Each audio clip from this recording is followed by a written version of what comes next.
لنا وارحمنا وسامحنا وعلى الإيمان الكامل والسنة توفنا وأنت راض عنا يا كريم. اللهم ارحم موتانا وشاف جرحانا وأطلق سراح أسرارنا وارفع درجاتنا وبين وجوهنا وطهر قلوبنا وأعيننا. اللهم اجعلنا ممن نتوجه بأعمالنا إليك.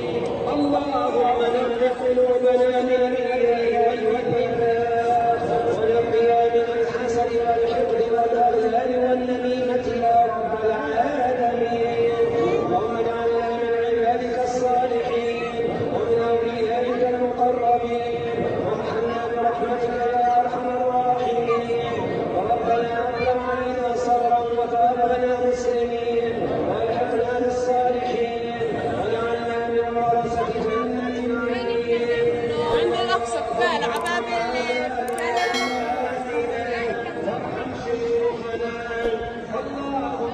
هذا الدعاء من رحاب المسجد الأقصى المبارك في ليلة 27 من رمضان. دعاء دموع على وجوه المصلين والمصليات، تأثر شديد. تقبل الله الطاعات وتقبل الله الدعاء يا رب. هذه أجواء المسجد الأقصى المبارك.